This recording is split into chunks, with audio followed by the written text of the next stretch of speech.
Hello, family. Welcome to Stories with Madezi. Please subscribe and leave a like for us. It means the world to us. Also, share this video to your friends and loved ones and turn on post notifications so you don't miss future videos from us. Thank you as you do so. Sit back and relax as we dive into the story. The sun dipped low over the neighborhood as Valerie stood before the tall, black gate of the house she once called home. Her hands trembled slightly, the fresh stitches from her emergency C-section tugging with every breath she took. The air was thick with heat and silence. No one came to the gate, no curious peeks from the windows, not even a bark from the guard dog that once wagged at her return. Her heart pounded louder than the knock she gave. She clutched the small diaper bag on her shoulder and adjusted her scarf. Her lips parted. "Shane, it's me, Valerie." The only response was the faint rustle of wind through the hedges.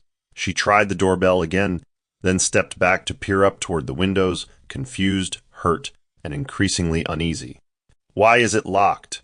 Where is everyone?" she muttered under her breath, her instincts pricking. Fatigue clouded her vision as she reached for her phone, only to realize it had died somewhere along the long ride from her recovery center. Just then, a soft, sharp sound pierced the silence, a muffled whimper, like a kitten's cry. She froze. Her heart leapt into her throat. She turned sharply toward the side gate and broke into a staggered run, despite the sharp pain tearing at her side. "Louis!" Her voice cracked as she rushed around the corner. And there he was, her newborn son, Louis, barely wrapped in a hospital swaddle, lying on the cold cement just outside the gate, face blotchy and tiny fists flailing in distress. "Jesus!" she gasped, dropping to her knees and scooping him up. His skin was warm with rising fever, his cries faint but desperate. Her hands shook as she pulled him to her chest. "Baby! Oh my God, who did this to you?" she whispered, tears falling freely. Anger, fear, and devastation collided inside her. She looked up at the house, her eyes narrowing toward the upper balcony. Her entire body ached, not just from the surgery, but from betrayal too deep to name. Valerie's knees burned against the gravel, but she barely noticed. Louis lay limp in her arms, his small mouth opening and closing with pitiful sobs that felt too weak for a baby his age. "Shh! Mommy's here," she whispered, pressing her lips to his damp forehead. His skin was flushed, far too warm for comfort. Panic slithered through her veins like a slow venom. She loosened the swaddle, checking his chest, his arms, his back. His onesie was damp with sweat, his diaper overdue for a change. Her vision blurred, and for a moment she simply held him close, swaying slightly, murmuring prayers through trembling lips. "You're going to be okay, sweetheart. I promise you." Her maternal instincts screamed for action, but the locked gate behind her and the unfamiliar silence ahead left her paralyzed. The house she had shared with her husband had turned into a fortress she could no longer enter. She had not imagined this, not in her worst nightmares. The screech of metal dragged her attention upward. She tilted her head, shielding Louis from the sunlight with her hand, and saw the upstairs balcony door swing open. And then there she was, Teresa, dressed in one of Valerie's silk robes, sipping from a wine glass as if it were an ordinary Sunday afternoon. Her smile was syrupy sweet, but her eyes glinted with cruel amusement. "Oh, you're back?" Teresa called out lazily, leaning on the railing. "Thought you'd be smart enough to stay gone." Valerie rose slowly, jaw clenched, arms tightening around her son. "You left a newborn on the floor," she said, her voice low, but laced with trembling fury. Teresa scoffed. "That thing was crying all day. I couldn't take it anymore. Shane said you were out of the picture, so I handled it." A flash of red filled Valerie's vision. "He's not a thing. He's my child." Teresa shrugged. "Well, take your little bundle and go cry somewhere else. We're done playing house." The glass door shut with a sharp clink. Valerie didn't wait to see what came next.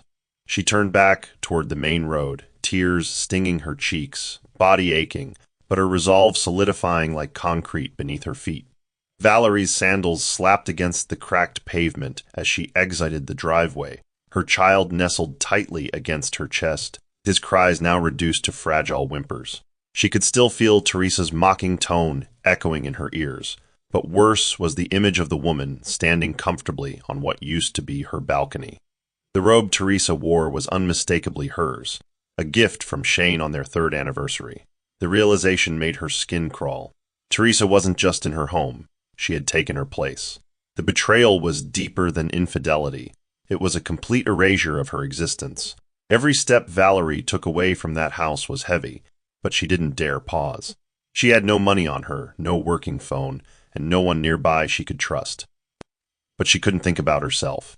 Louis had to be her only focus. He shifted in her arms and let out a tiny cry, his body trembling. "I know, baby. Just hold on," she whispered, blinking away the sweat stinging her eyes. Behind her, a car engine started. Valerie didn't turn until she heard tires crunching on gravel. Slowly, the gate creaked open, and Shane's silver sedan rolled into view. He was in the passenger seat, laughing at something, until he saw her. His smile died instantly. The car stopped, and the window lowered halfway. Teresa was now at the wheel, her hand resting lightly on the steering. "You're still here," she called out, feigning surprise. Shane leaned forward. "Valerie, what are you doing?" His voice wasn't concerned. It was irritated. She turned fully toward them, her face a quiet storm. "You locked me out. She threw our son out like trash." Shane's brows furrowed, but he didn't move. "You left without warning. I thought you weren't coming back. And that gave you the right to replace me. To endanger our child?" she snapped, raising Louis slightly as proof. The baby whimpered again. Shane looked at Teresa, who gave a small shrug and muttered, "He was fine." Overdramatic as usual. Valerie shook her head slowly, her voice trembling. "One day, both of you will wish you never did this." Without another word, she turned and disappeared down the street, leaving Shane staring into the rearview mirror, not at her, but at the child she carried away. The afternoon sun baked Valerie's skin as she trudged down the winding street, every step sending sharp reminders of her barely healed stitches. Louis whimpered again, his tiny fingers grasping weakly at her blouse. She was lightheaded now, the heat rising off the pavement distorting the view ahead. Finally, she spotted a bench beneath a drooping mango tree and staggered toward it. With great care, she lowered herself, cradling Louis close. Her breathing was shallow, her back drenched in sweat. As she wiped her brow with a crumpled napkin from her bag, a shadow loomed over her. She looked up. Teresa stood there, arms folded, lips twisted in that same smirk. "Still wandering the streets like a soap opera character," she mocked. "You can't just pop back in and expect things to be the way you left them." Valerie's eyes narrowed. "This isn't your business anymore." "Actually," Teresa said, showing off a sparkling ring on her finger. "It is. Shane proposed last week. Guess you didn't know." Valerie let out a soft, humorless laugh. "You think a ring makes you a wife? You don't even know what love costs." Teresa clicked her tongue. "Spare me the poetry. I clean up what people like you leave behind." Her eyes drifted to Louis, who was now drowsy against Valerie's chest. "Cute baby, but some of us don't want to be mothers." The comment made Valerie stiffen. "Then you should have stayed out of my home." Teresa crouched slightly, so they were eye level. "Here's the thing," she whispered, her voice laced with venom. "Shane doesn't want you anymore. You were the charity case. The arm candy that got boring. He told me that himself." Valerie's lips pressed together tightly, refusing to give Teresa the satisfaction of a response. "I'll be moving into the master bedroom tonight," Teresa continued. "But don't worry, I'll light a candle for your fairy tale." She stood up and strutted off, her laughter trailing behind her like perfume.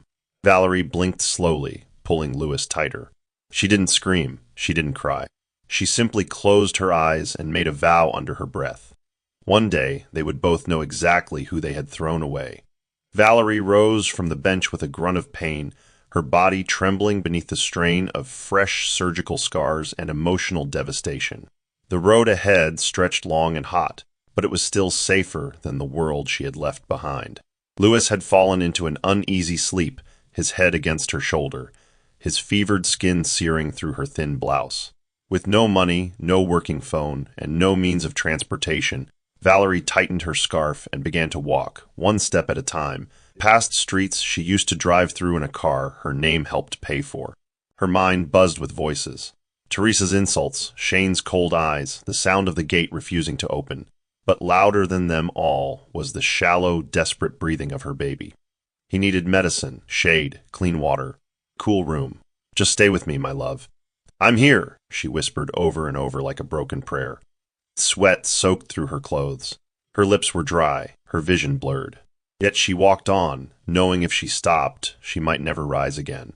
It wasn't until twilight bled into the sky that she finally spotted a flicker of hope. A faded sign swinging gently in front of a weathered roadside lodge. Eden Motel. The name felt cruelly ironic. She crossed the cracked driveway and stepped into the reception area, where a woman in her late 40s looked up from a faded magazine. I need a place for the night, Valerie said, her voice barely audible. I'll find a way to pay in the morning. Please, my baby is sick. The woman's expression softened slightly, eyes shifting to Louis, whose body was now limp against Valerie's chest. Room 3, she said, grabbing a key from a rusty hook. It's small, but it locks, and it's clean. Valerie's knees almost buckled with relief. Thank you. God bless you. As she entered the modest room, she sat on the edge of the mattress, not even removing her shoes. She unwrapped Louis and placed a cold, wet cloth across his forehead using water from the bathroom tap. You're safe now, baby. Just hold on a little longer. And for the first time in days, she allowed herself to cry, quietly, bitterly, while her son's shallow breaths filled the air around her like a fragile thread between life and despair. The motel room was suffocatingly hot, the ceiling fans squeaking with every slow rotation. Valerie had barely slept. She sat upright in the corner of the bed, back pressed against the wall, watching Louis as he lay listless beside her. His fever hadn't broken, and his breathing grew shallower with every hour. Her maternal instincts screamed louder than her physical exhaustion, louder than the sting in her healing stomach. She checked his temperature with a trembling hand. I can't wait anymore, she whispered. I need to get you help. Dragging herself from the bed, she opened the small drawer by the nightstand. By grace alone, the motel had left a dusty telephone inside. She lifted the receiver, hoping, begging, it worked. The dial tone crackled to life. With a shaky breath, she punched in the only number she still remembered by heart. Alice, her oldest friend and the only one who hadn't abandoned her when she married Shane. Hello, Alice, it's me, Valerie, she said, her voice raw. There was a long pause on the line. Valerie, came the shocked reply. Oh my God, where are you? Are you okay? Valerie choked back a sob. I don't know, some motel. Eden something. I walked here. Louis is burning up. I think he's in danger. You walked, Alice echoed, horrified. Wait, you're injured. You just had a C-section. There's no time, Valerie interrupted. Please, I need help. Alice didn't hesitate. Text me the address from the motel's phone. I'm coming right now. Stay awake, keep him cool, and don't hang up until someone's at that door. Moments later, the receptionist arrived at her door with a cool compress and a cup of sugar water. Alice had already called ahead and covered her stay. It was the first time in days that Valerie felt like someone cared. We're going to the hospital, sweetheart, she whispered to Louis, gently brushing his curls. You just have to hold on until morning. Mommy found a lifeline. By dawn, Alice had arrived in her rusted blue sedan, her eyes wild with worry as she pulled up outside the motel. She barely parked before rushing to room 3, where she found Valerie seated on the edge of the bed, face pale and eyes bloodshot. Louis was barely responsive, his lips dry and colorless, his breathing a soft wheeze. Oh my God, Valerie, Alice gasped, kneeling beside the bed and immediately reaching for the baby. His fever's through the roof. Valerie watched helplessly as Alice gathered Louis into her arms with the skill of someone who had seen too many emergencies. I didn't know what else to do, Valerie whispered, her voice brittle. They threw him out, Alice, like garbage, and I couldn't even scream. You don't have to explain anything, Alice said, already heading for the door. You're safe now. I've got you.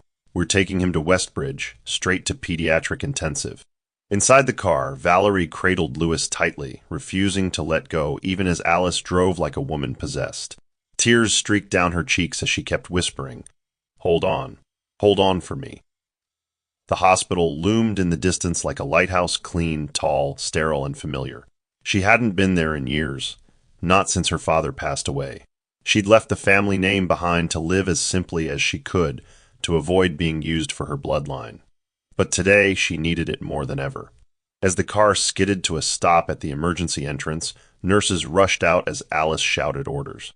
"This is Valerie Westbridge, and the baby's in respiratory distress." Valerie, dazed and shaking, allowed herself to be helped into a wheelchair. Lewis was taken swiftly from her arms, a nurse promising to keep her updated. As the doors slid closed behind her, Valerie looked around the bright, bustling hospital with tears streaming down her face. She was back, not as a guest, but as the daughter of the man who built this place. And this time, she wasn't going to fade quietly. The halls of Westbridge buzzed with urgency, but something shifted the moment Valerie was wheeled into the triage bay. A few nurses exchanged quick glances, murmuring her name with hesitance. Dr. Elias Morgan, the senior pediatrician on call, was paged before Lewis even entered the emergency crib. He arrived in under 2 minutes, eyes flicking sharply between the monitors and the fever-flushed baby before him. "Vitals are unstable, BP's low. Breathing is shallow," a nurse reported. Valerie, still in the wheelchair, looked on helplessly. "Is he going to be okay?" she asked. Dr. Morgan paused, then gave a gentle nod. "We're doing everything we can. He's a strong little one."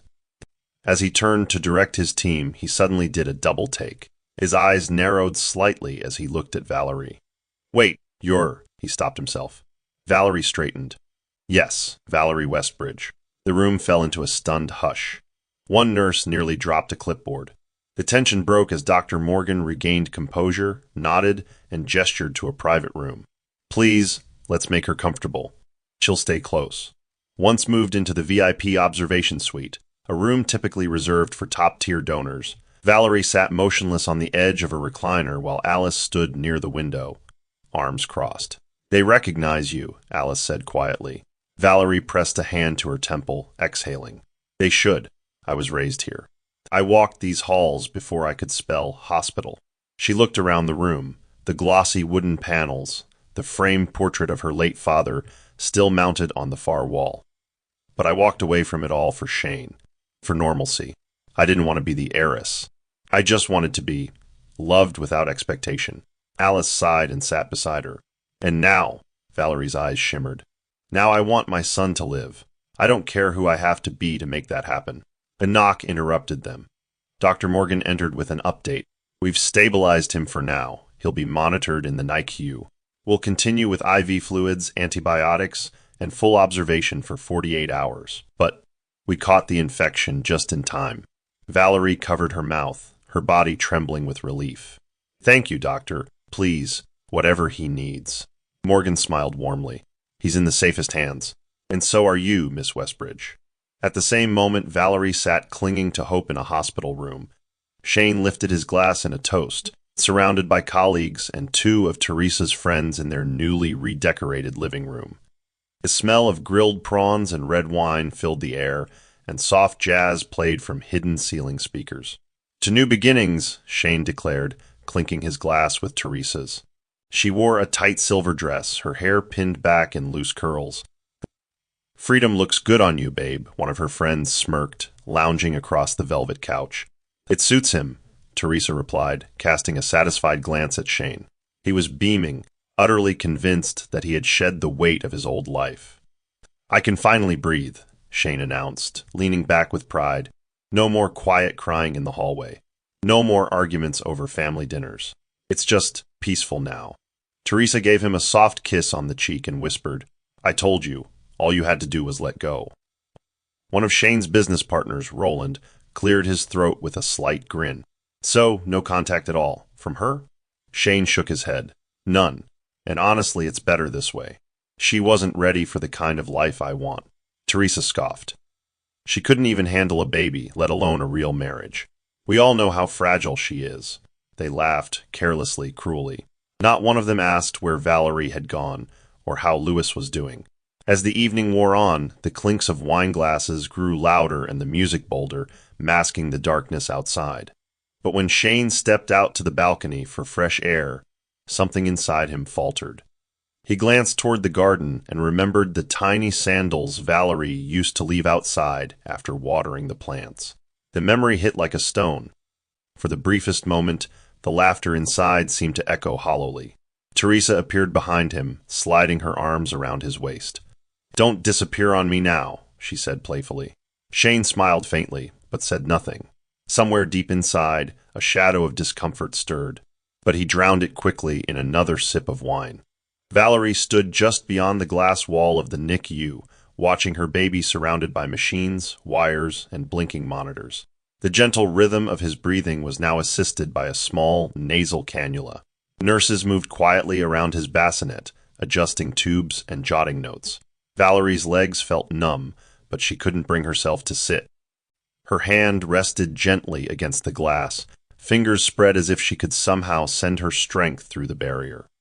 Louis was small, too small. His cheeks were flushed, his little fists barely curled, and every time his chest rose, her breath hitched. They said he's stable, Alice murmured from behind her, handing over a cup of warm tea. For now, Valerie replied, her voice low. Her mind had wandered back to the day she gave birth, how no one came. Not Shane, not even a message. She had delivered her son in a room full of strangers, relying only on her strength and the whispered promises she'd made to her baby every night before he arrived. Back in the private room, Valerie sat with Alice in silence, the journal her father left behind resting on her lap. She hadn't opened it yet, but the embossed initials on the cover seemed to stare back at her. You ever wonder what life might have been if you hadn't walked away from this place? Alice asked softly. Valerie took a deep breath. All the time. But Shane convinced me I didn't need the name or the legacy. He said we could build something on our own. Her voice cracked, bitter with regret. But it turns out I gave up everything for a man who would let our child be thrown away like trash. Alice placed a hand on her shoulder. Then take it back, not for you, but for Louis. He needs everything you gave up. A nurse knocked gently and peeked in. He's responding well. You can come in for skin-to-skin contact if you'd like. Valerie stood, heart pounding. As she entered the NICU and gently lifted Louis into her arms, she felt his tiny body settle against her heartbeat. In that moment, something shifted inside her. For the first time since the nightmare began, she felt like a mother, not broken, not discarded, but powerful.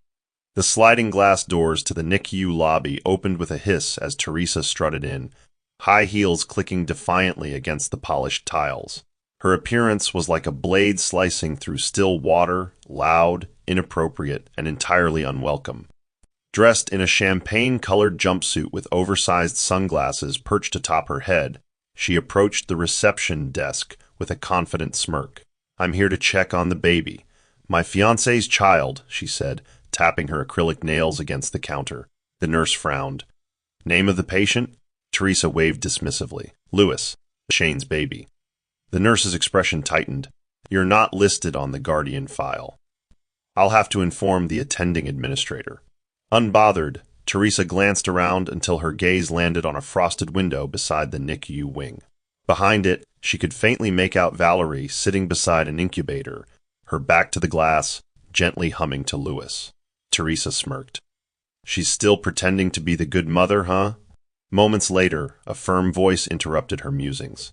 Miss Teresa, I'm going to have to ask you to leave. Alice stood tall in her dark green scrubs, arms folded, her tone ice cold. This is a sterile and protected unit. Only approved guardians may enter, and you're not one of them. Teresa scoffed, flipping her hair. Relax, I just came to check on things. Shane should have been listed. He's the father.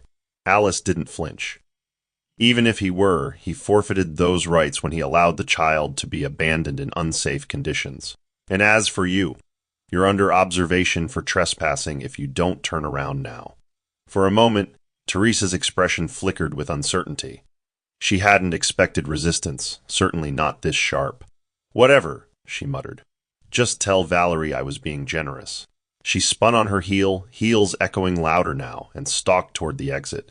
From behind the glass, Valerie saw her leave. She didn't react. She simply adjusted Louis in her arms and continued whispering softly. But deep in her chest, something hardened. Teresa had entered her sanctuary, but she hadn't been able to stay. That was all the confirmation Valerie needed. This time, she wasn't backing down. Later that evening, as shadows crept across the hospital corridors, Valerie sat cross-legged on the pull-out couch in her private room, sipping from a paper cup of lukewarm chamomile tea. Lewis had been returned to the NICU for overnight monitoring, and the quiet pressed down heavily around her. Alice entered with a file in hand and a look that bordered concern and certainty. "You need to know something," she said as she sat beside her. "The staff is starting to talk. The nurses, the admin team. They recognize you. They remember your father." Valerie nodded slowly. "I figured they would." Alice leaned in. "It won't stay quiet for long. Someone's going to leak this, Val. The press follows anything with the Westbridge name, especially since your father's foundation still holds hospital majority shares. You need to be ready." Valerie stared at her tea for a long moment before whispering, "I left that life. I didn't want it to define me. And yet, it's the very name that's protecting you right now," Alice countered. "And your son." Valerie rubbed her temples, her breath shaky. "I wanted love, Alice, something real. I didn't want to be a price tag." Alice softened. "And you had every right to want that. But Valerie, it's time you stop hiding behind who you used to be and start standing in who you truly are. Not just for your sake, but for Lewis." Valerie blinked, tears rising again. "I don't even know how to begin." Alice reached into her folder and pulled out an envelope. "Start with this." It was her father's sealed letter, the last one he'd written before his death, addressed to her. Valerie took it with trembling hands. "He left this for me," Alice nodded. "He said you'd come back when you needed it most." Silence stretched between them, sacred and heavy. Valerie placed the letter on the bedside table without opening it. Not yet. She wasn't ready. But just knowing it was there reminded her that she wasn't alone. She turned to Alice and whispered, "You're right. No more hiding." The words tasted like fire and steel on her tongue, but also, strangely, like freedom. Shane lounged on the couch with his phone in one hand and a game controller in the other, distracted by flashing images on the screen. Teresa was asleep upstairs, the remains of takeout containers strewn across the coffee table. The house was a mess, but he didn't care. He was just settling into the quiet when his phone rang. Unknown number. He hesitated before answering. "Hello," came his voice nonchalant. "Mr. Shane Langford," a voice on the other end asked. "Yes, who's this?" "This is Dr. Elias Morgan from Westbridge Memorial Hospital. We've been trying to reach you regarding a patient listed as your son, Lewis Langford." Shane sat upright. "Wait, what? What do you mean? He's where?" "Your son was admitted in critical condition, but is now stable under observation. We needed your consent for certain treatments, but the listed guardian has already overridden it." Shane blinked, trying to process. "What guardian?" The doctor paused. "Valerie Westbridge, the child's mother." Shane dropped the controller with a thud. Wait, Valerie is at Westbridge," he repeated, now pacing. "That's impossible. She brought your child in for emergency care," the doctor interrupted calmly. "And based on the severity of the neglect involved, hospital administration has temporarily suspended your access unless directed otherwise by the guardian." Shane's voice grew defensive. "That's not right. I'm his father." "That may be," Dr. Morgan said flatly, "but your actions put the child at risk, and the mother has full legal rights until this is reviewed formally. Any further inquiries must go through hospital counsel." The line went dead. Shane stared at the phone, then at the dark screen of his paused game. He felt something cold settle in his chest. Valerie had resurfaced. Not just that, she was back in Westbridge. She had gone to the very place he thought she'd never return to. And somehow, she'd shut him out. "Teresa!" he called suddenly, rushing upstairs. She stirred, groaning. "What now?" "She's back," Shane said, eyes wild. "She's not just back. She's at my father-in-law's hospital." Teresa blinked in confusion. "Wait, your wife was that Westbridge?" For the first time, Shane had no answer. Shane marched through the automatic glass doors of Westbridge Memorial with the aggression of a man who had never been denied access to anything in his life. His footsteps pounded against the white marble floors, drawing the attention of patients and staff alike. He made a beeline toward the reception desk, slamming his palm on the counter. "I'm here for my son, Lewis Langford." "I'm his father," he barked. The young receptionist looked startled, but composed herself quickly. "One moment, sir." She picked up the phone and whispered into it. Before Shane could press further, two uniformed security officers stepped into view, flanking a poised man in a tailored navy suit, Mr. Harold, the hospital's head of patient affairs. "Mr. Langford," Harold greeted calmly, "we've been informed of your arrival. I'm afraid you won't be permitted beyond this point without express clearance from the legal guardian." Shane frowned. "That's my child. You have no right to keep me out." Harold didn't flinch. "We are operating under strict pediatric protection protocol due to a report of medical neglect. As of this morning, your visitation rights have been suspended." "What? Suspended? Based on what?" Shane snapped, his voice rising. "You're treating me like a criminal." Harold's tone remained even. "Sir, you left an infant in conditions that endangered his life. That child was admitted with a rising infection, a dangerously high fever, and no sign of postnatal care. His mother, Valerie Westbridge, brought him in for emergency treatment and remains the sole guardian on file." Shane's jaw twitched as his eyes darted toward the security guards, whose expressions made it clear he was inches from being escorted out. "Listen, there's a misunderstanding. I didn't even know she was back," he muttered. Harold folded his hands. "Whether you knew or not, our concern is the child's safety. If you believe your rights have been infringed upon, you may go through legal channels. Until then, you are not to approach the NICU or any related department." The finality of those words cut through Shane's arrogance like ice. "This isn't over," he warned. "No, Mr. Langford," Harold said, turning away. "You're right, it's just beginning."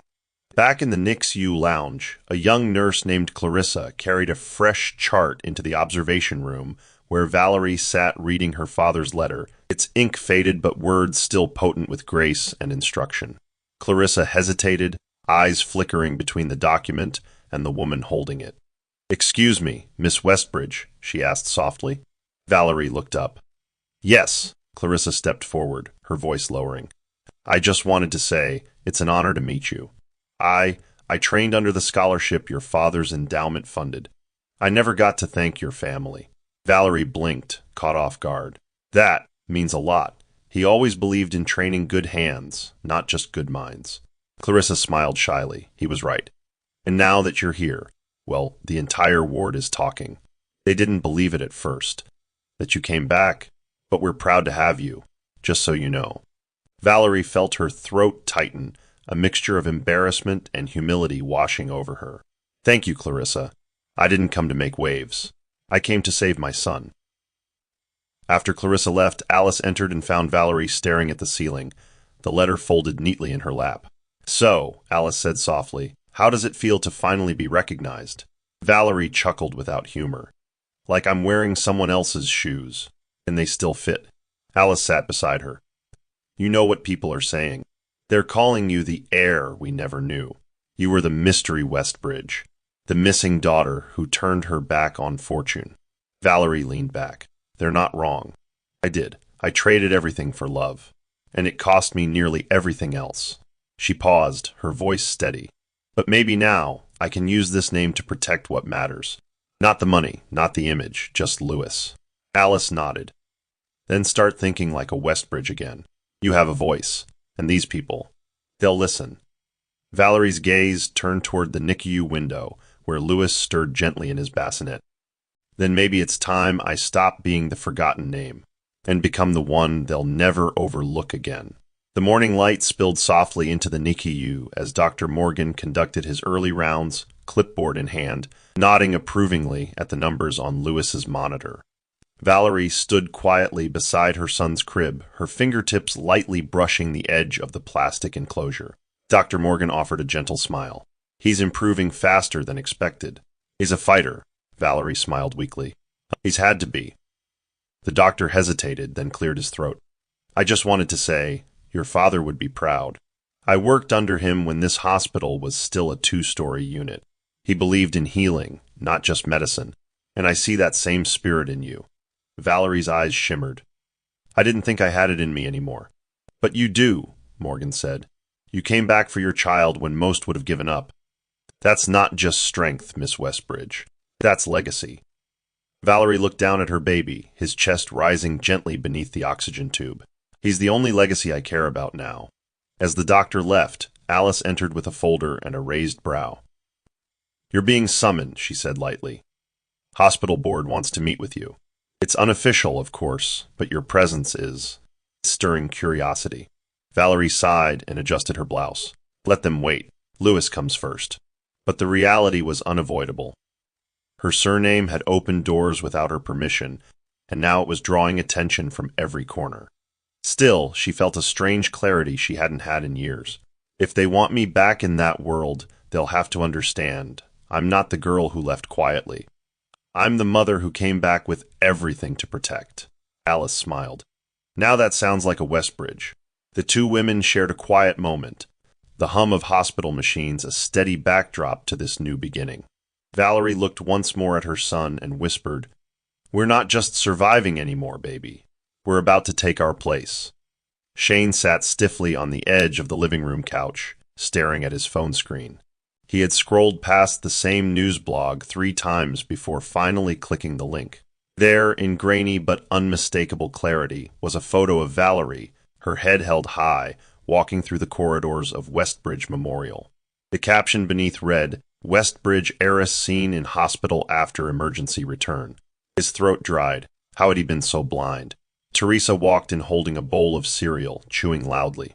"You've been quiet since that hospital stunt," she said, settling beside him. "They can't keep you out forever." Shane didn't answer. His mind replayed the image. Valerie hadn't just returned. She had reclaimed power he never knew she had.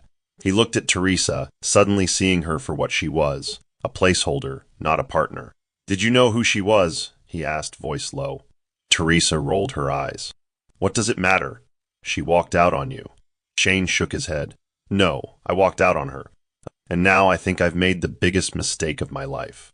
Teresa leaned back, annoyed. "Seriously? Now you grow a conscience?" Shane dropped the phone on the table and stood.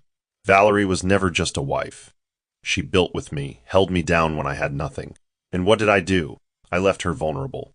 I let someone throw out my child like garbage." His voice cracked with a mixture of guilt and disbelief. Teresa crossed her arms, masking her unease with sarcasm. "Well, if she's so precious, why are you here with me?" Shane turned toward the window, watching the wind stir the curtains. "Because I thought power was something you take. She reminded me it's something you earn." He didn't say another word. Instead, he picked up his keys and walked out the door. Teresa called after him, but he didn't look back. Something in him had shifted. For the first time in weeks, his pride didn't feel like armor, it felt like a chain. And suddenly, he was desperate to know if it was too late to undo the damage he'd done. Shane arrived at the hospital just after noon, dressed in a crisp shirt he barely ironed and a look of nervous resolve. He approached the reception with noticeably more restraint than before. "Please let Valerie know I'm here," he said calmly, hands folded in front of him. The nurse hesitated, then picked up the intercom phone. A few minutes later, Alice appeared instead. She was dressed in professional attire, clipboard in hand, eyes sharp. "She doesn't want to see you," Alice said without hesitation. Shane blinked. "Please, just 5 minutes." "5 minutes won't undo what happened," Alice replied. "You weren't just careless, Shane. You abandoned a newborn. That's not something you fix with flowers and apologies." Shane's shoulders dropped. "I know I failed her. I know I failed my son, but I need her to hear that from me directly." Alice didn't soften. "She heard you loud and clear the moment you slammed the door and let another woman erase her." Valerie stood behind the tinted glass just around the corner, holding Louis against her chest in the nursery. She hadn't planned to listen in, but the moment she heard Shane's voice echo through the hallway, her heart involuntarily froze. She watched him from a distance. He looked thinner, older somehow, a man realizing his empire was crumbling in slow motion. When Alice walked away and left Shane seated on the waiting bench, Valerie stood motionless for several more minutes. She looked down at Louis, who slept soundly against her, then whispered, "He doesn't deserve access to you, but he deserves to know what he lost." Quietly, she stepped away and entered a separate corridor. Meanwhile, Shane waited outside, unsure if he would ever be granted the chance. But even without a face-to-face confrontation, her absence was already speaking volumes. And for the first time in his life, silence hurt more than any words could. Valerie pressed her forehead lightly against the observation window of the neonatal unit, the coolness grounding her as she studied the rhythmic rise and fall of Lewis's chest. The tubes had been removed, his color returning to a healthy pink. He had started opening his eyes more frequently, and each blink felt like a small miracle. Behind her, nurses bustled quietly, tending to other newborns and changing out equipment. But Valerie remained focused, lost in thought. "He's healing," a nurse said softly as she passed by. Valerie nodded. "So am I." The words surprised even her. They weren't triumphant, just honest. Healing wasn't pretty, it was raw, unsteady, and riddled with moments of wanting to go back.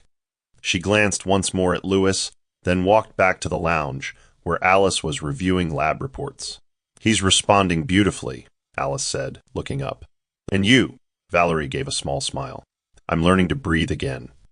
Elsewhere in the hallway, Shane remained seated on the bench, head bowed and hands clasped. He had not moved in nearly an hour. Occasionally, he looked up when footsteps passed, hoping one of them would be hers. But she never came.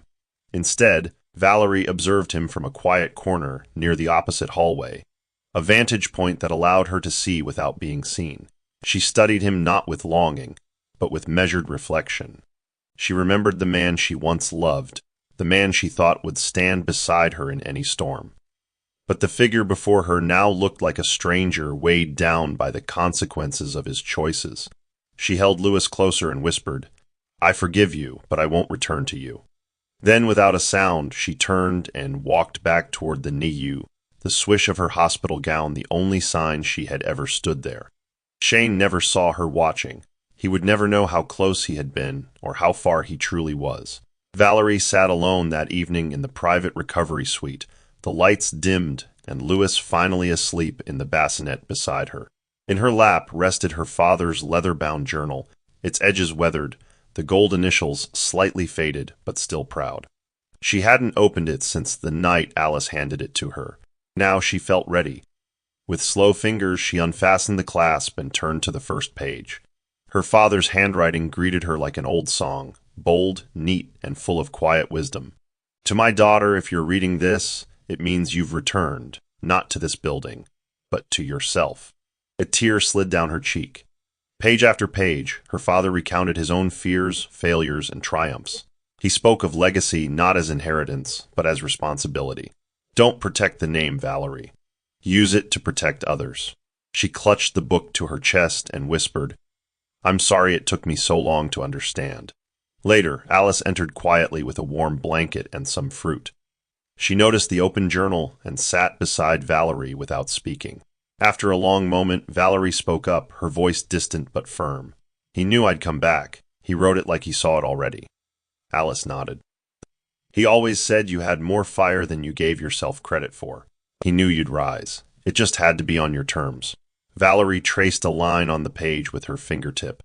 "He wanted me to lead this hospital someday. I thought if I said yes, I'd lose myself. But now, I think I was just scared." Alice leaned back. "So what do you want now?" Valerie looked at Lewis, who stirred slightly in his crib. "I want my son to grow up knowing that his mother didn't run from pain, that she faced it, used it, and turned it into something stronger than silence." She closed the journal, a quiet resolve forming in her chest. For the first time since her return, Valerie wasn't simply surviving the aftermath, she was preparing for what came next. Back at the house, Teresa sat on the living room floor with her knees pressed to her chest, the flickering light from the TV casting long shadows on her face. She hadn't seen Shane in 2 days, and his silence was eating her alive. He hadn't answered her calls, hadn't returned her texts. The confidence that once danced in her walk had dissolved into pacing and cigarette ashes. She grabbed her phone again and scrolled through Valerie's social media. There were no posts, no updates, nothing to latch onto. But the gossip blogs were flooding in. One headline caught her eye. "Heiress returns. Valerie Westbridge breaks silence at hospital." Teresa threw the phone across the room. "She played us both," she muttered. "She played me." Then came the twist in her gut she couldn't shake.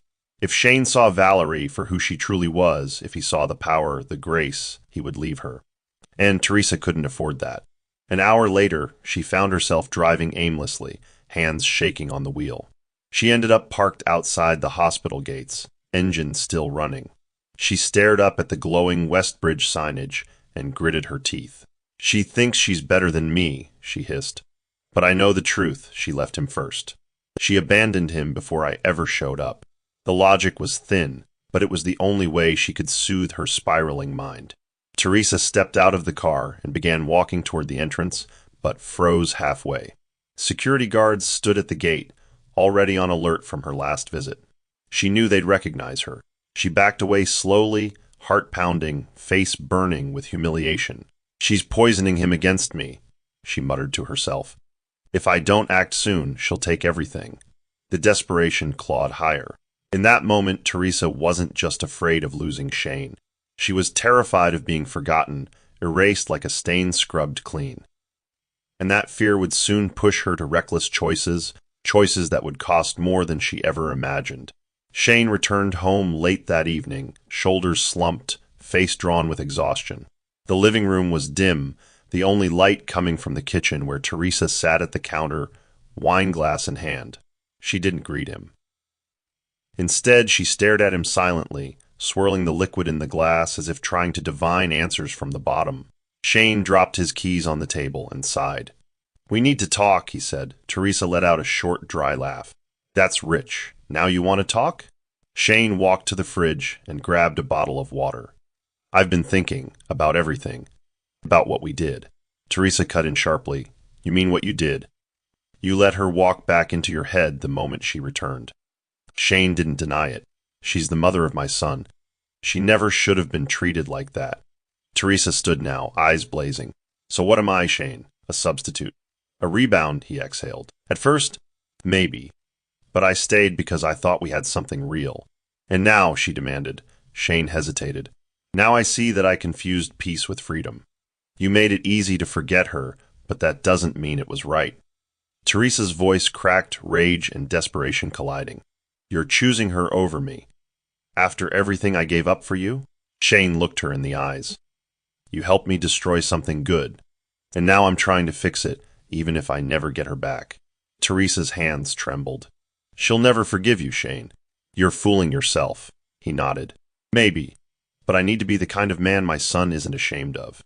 He left the room, the quiet footsteps on the stairs echoing with finality. Teresa stood frozen, heart pounding, throat dry. She had fought to win a man who now saw her as part of his downfall. And now, the woman she tried to erase was reclaiming everything, quietly, steadily, with the kind of strength Teresa could never fake. And it terrified her. The morning sun bathed the hospital courtyard in gold as staff and patients gathered near the media garden for what was supposed to be a small community outreach briefing. But word had spread she was going to speak. The mysterious Westbridge daughter. The silent woman who had returned with a newborn and quietly stirred the walls of power. Valerie stood behind the podium in a navy blue sheath dress, her hair pinned back, her presence poised but unassuming. A few flashes from journalists' cameras cut through the early calm. Behind her, Alice gave a small nod of encouragement. Valerie took a breath, steadying herself. "Most of you know me by a last name," she began. "But today, I want to speak as a woman who walked away from everything because she thought she had found something better." A few murmurs rose from the crowd, but Valerie's voice remained calm. "I was wrong. Not because I chose love, but because I forgot to love myself in the process. And because I believed silence was strength." Across town, Shane watched the live stream from his office, his fingers twitching with regret as her voice played from the speakers. "I didn't return for recognition," Valerie continued. "I returned because my son needed saving, and in saving him I found myself again." At that, a photo appeared on the screen behind her, Louis, tiny and smiling in his hospital crib. "This hospital saved us both," she said, her voice cracking slightly.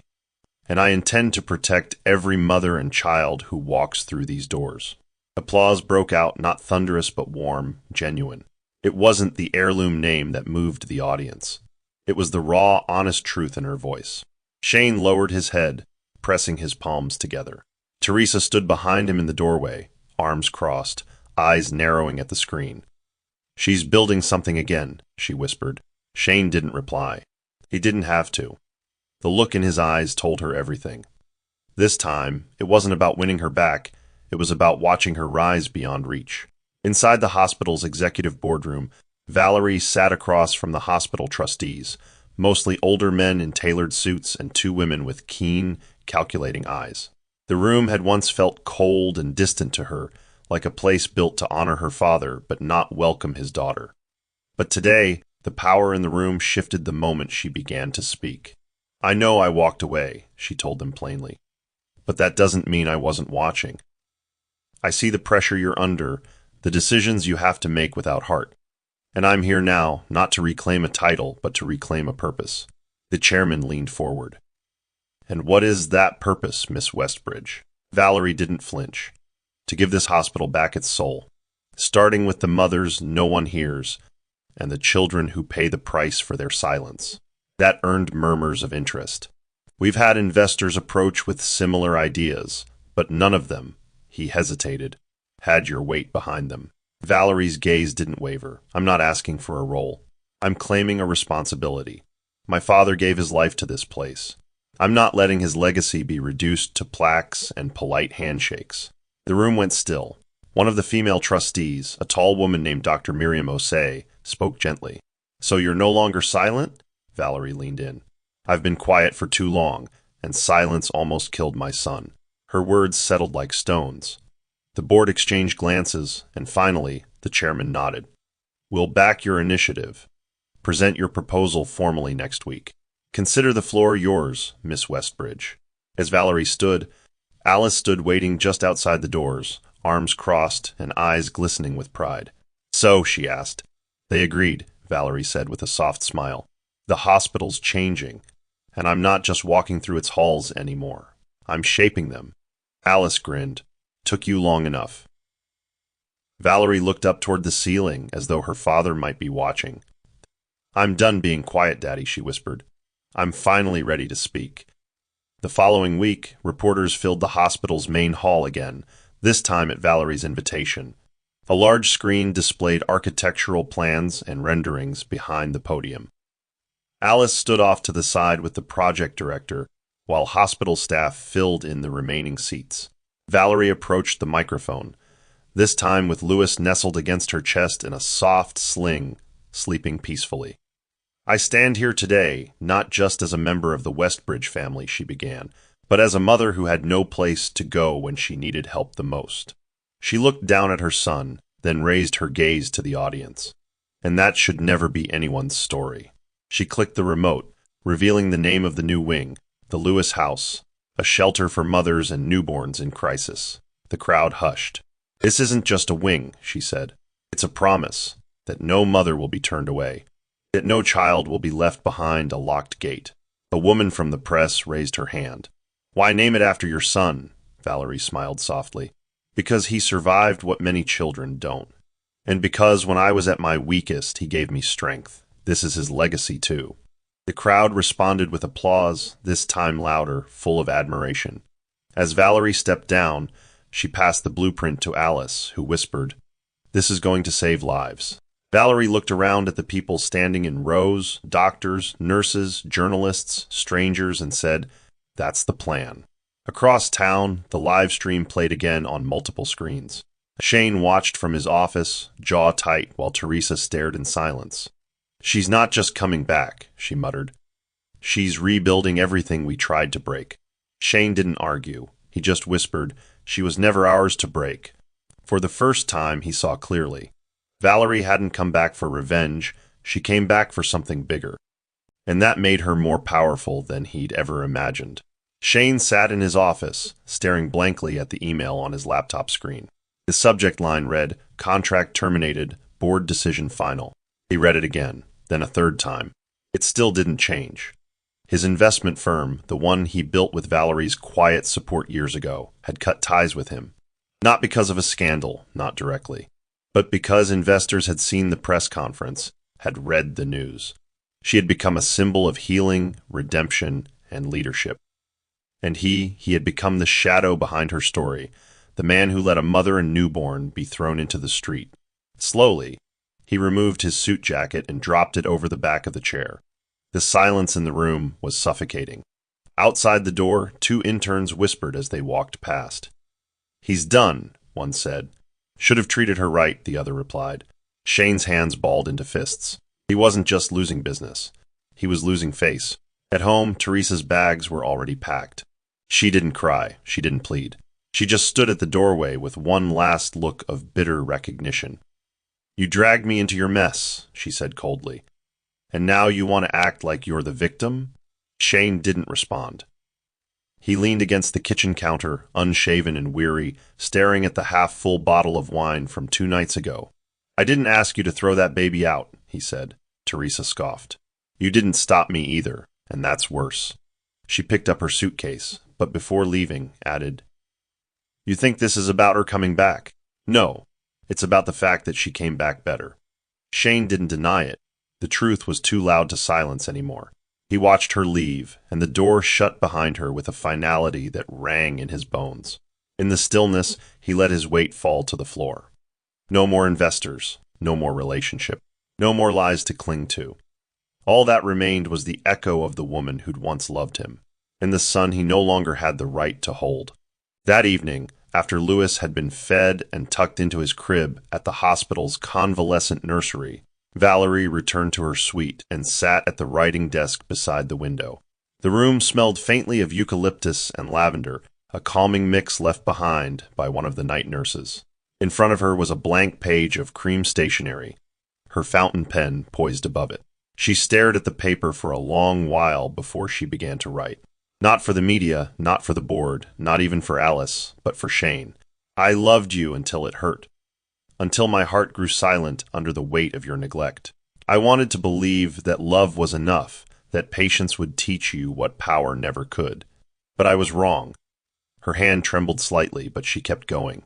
She wrote of the nights she cried quietly beside him, the mornings she hid her sadness with smiles, and the moment she saw Louis on the ground, abandoned and burning with fever, and realized she would never return to that version of herself again. By the time she signed her name, her eyes were swollen with tears. She folded the letter carefully, placed it in an envelope, and sealed it. Then she sat back and stared at it. There was so much she wanted to say. And yet, something inside her shifted as she considered what sending it would truly accomplish. She picked it up, held it to her chest, then slowly stood and walked to the small fireplace in the corner of the room. With one strike of a match, she dropped the envelope into the flame. The paper curled, darkened, and disintegrated into glowing embers. She watched every corner of it vanish, not with anger, but with peace. "He doesn't need these words," she whispered to herself. "I do." Alice entered moments later and paused at the sight of her watching the fire. "You okay?" Valerie nodded. "I almost gave him a part of me that he didn't earn. But I let it go," Alice smiled softly. "Then you're healing." Valerie turned away from the flames. "No, Alice, I'm free." The next morning, Shane arrived at the hospital, not with arrogance, not with excuses, but with something different in his eyes, quiet acceptance. He didn't ask for access. He simply stood in the hallway outside the neonatal wing, holding a tiny stuffed lion in his hand. The nurses recognized him, but no one approached. Eventually, Alice walked past, pausing at the sight of him. "What do you want?" she asked gently but firmly. Shane cleared his throat. "Nothing. I needed to see them, even if it's from a distance." Alice crossed her arms, observing him. "They're not yours to claim anymore." "I know," he said, his voice low. "I just want to say goodbye, properly." After a long silence, Alice sighed and pointed toward the hallway window that overlooked the garden-facing nursery. "You have 5 minutes. That's all I'll give you." Shane nodded. "Thank you."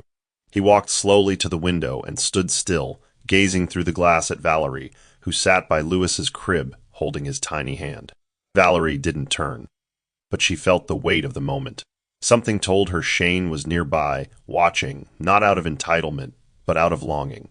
She kept her eyes on Louis, stroking his hair softly as she spoke under her breath. "We're not looking back anymore, baby. This chapter ends here." Shane, on the other side of the glass, placed the tiny lion on the windowsill and stepped back. He stared a little longer at the woman he once loved and the child he'd failed to protect, then whispered to himself, "I hope one day he'll forgive me for being weak." And with that he walked away. No tantrum. No second plea. Just the sound of quiet footsteps leaving for the last time. Valerie finally looked up and saw the lion on the ledge. She didn't touch it. She just closed her eyes and held Louis closer. In that still moment, the past no longer held her. Closure didn't need grand gestures. It simply needed truth. And Valerie had found hers in the one place Shane never searched.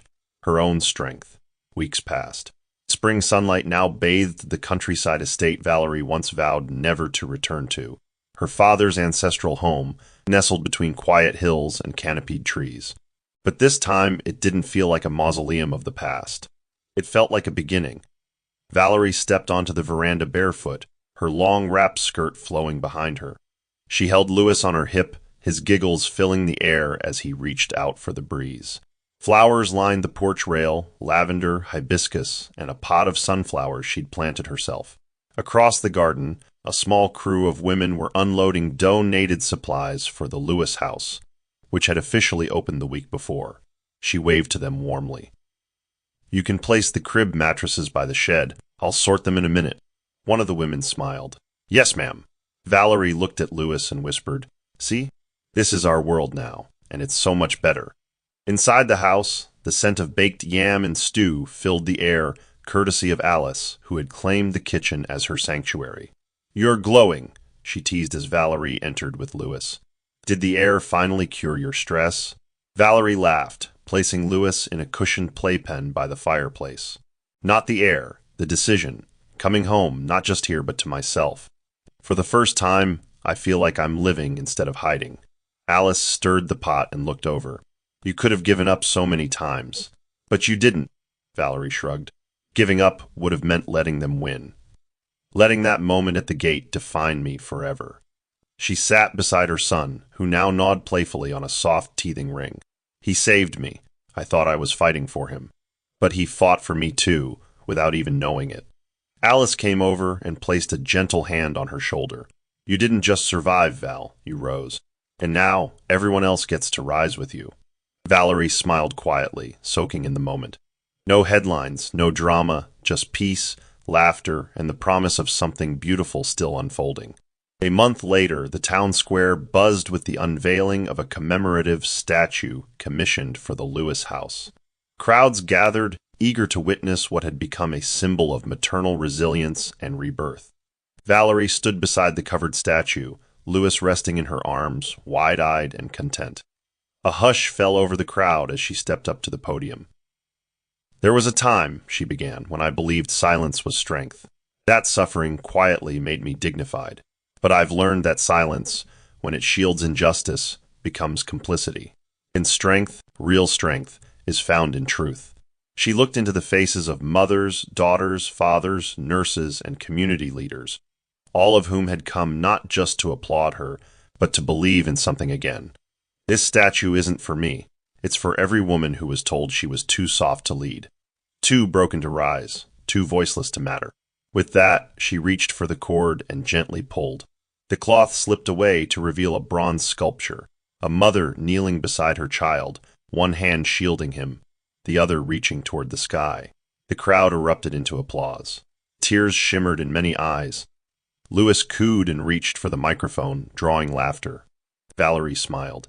"He always steals the spotlight," she joked. Cameras clicked. Children waved. It wasn't grandeur that made the moment powerful. It was the truth of her journey reflected in every curve of the statue.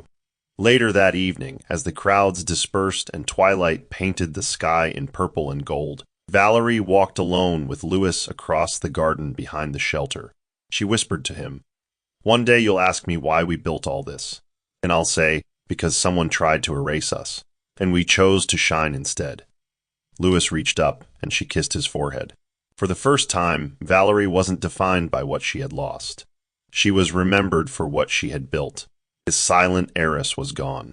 In her place stood a woman who had rewritten her story and taught the world how to listen. Here's the Bible verse for the story, Isaiah 61 verse 3. "To bestow on them a crown of beauty instead of ashes, the oil of joy instead of mourning, and a garment of praise instead of a spirit of despair. They will be called oaks of righteousness, a planting of the Lord for the display of his splendor." Application to Valerie's story.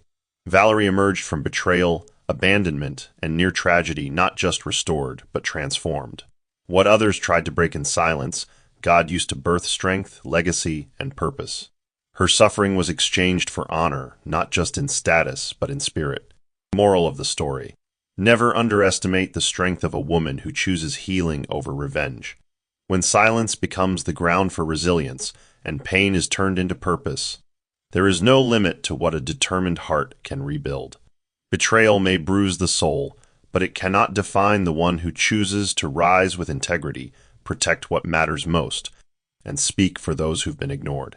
In the end, dignity does not shout, it endures, and in doing so, it prevails.